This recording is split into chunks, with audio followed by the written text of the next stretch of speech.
So thank you, Dawn, for taking the time today for our interview. Glad to be here. And I'm very glad to be sitting with somebody from the original Future Leader class of 2005. Yes. So can you share a bit of what it was like in the beginning? Sure. So 2005 was, I believe, the first year of the Future Leader program, and like probably a lot of future leaders, I got asked to attend the conference like 2 weeks before the conference. So I scurried to get here, and I sat in the Future Leader part, not knowing a whole lot about what ECC was about, and so that's what it was. We were together and said, "You guys are now the Future Leader program. Here's a charter." And so really much of our early activity really revolved around the annual conferences and meeting the collection of folks that participated in the first Future Leader program. And boy, has it come a long way since then. I'm sure that they have. I know they have.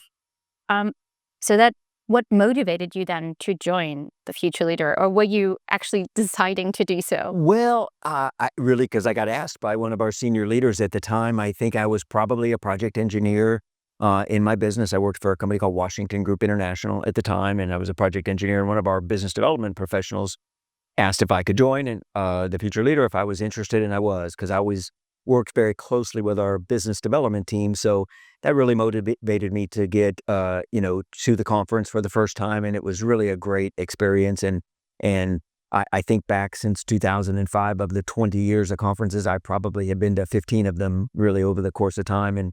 And that of course through the Future Leader program, then had the opportunity to serve as a board member and now on the executive advisory committee. So maybe, Dawn, you could share a little bit. I mean, 2005 is a long time ago.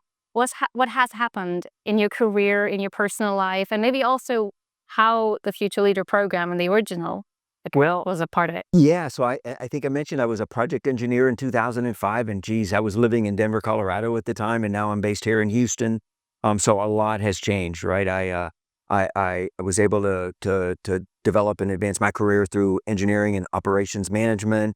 Eventually pivoted to business development, and that's what I do today. I run the business development team from MasTec and our industrial sector. So I'm more focused in the power, mining, and industrial markets. But the ECC and the networking opportunities that ECC presented really sort of laid the groundwork for me to realize that a career in business development is something that I had the confidence that I can do. And so I progressed my way into business development from my original project engineering role.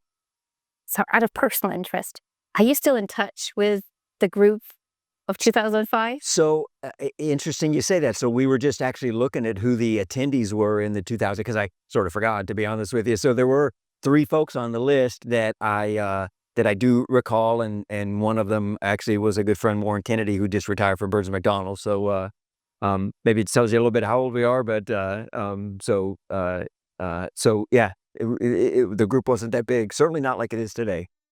Yeah, we're now at a group of 90 first years Future Leader. I know that I know because of the program. it's spectacular. I mean, it really is. The how popular and the program is really impressive. So considering that we have so many Future Leaders coming in now, what advice would you give them? How should they participate to get the most out of it? Yeah, what I always tell the future leaders, so I joined MasTec a few years ago. MasTec was not an ECC sponsor. We are now. So we had the opportunity to bring some future leaders in, and I tell them all is like, you get out of the Future Leader program what you put into it with your time. There's some tremendous talent in the Future Leader program. It's competitive, and so you really have to commit some time and energy to get something out of it. And to be candid with you, we've seen a little bit of both. We've had some folks who have really jumped in and got a lot out of it, and others who have tried, but whether their job doesn't give them the time they need or other. So you really get out of it what you put into it. And that would be my biggest advice to people, is like, jump in with both feet, meet people, get on committees, and you'll get a benefit from it for sure. Yeah. So especially since you have seen it all evolve, my last question is very interesting for me as well. How have you seen the program progress and evolve over time? You always gave us a little bit of an insight. I know. I mean, it's really stark. I mean, compared to, like, again, I think about 20 people sitting in a conference room like figuring out, like, we all probably got nominated the same way I did, right? Which is just, hey, can you attend here to what it is today with so many future leaders and such talented people, and it's, I mean, it's really a point of pride. I mean, to be able to serve on the ECC board and really watch the Future Leader Program mature. I'm involved in a few organizations very similar to ECC, and far and away, our Future Leader Program is head and shoulders above most others in the industry. So great work by the ECC team in getting that set up, and Well, thank you for laying the ground for it. yeah, absolutely. I didn't realize at the time what a legacy we were setting up. So it's pretty cool to see, though. Right. Thank you, Don, for your time. Thank you.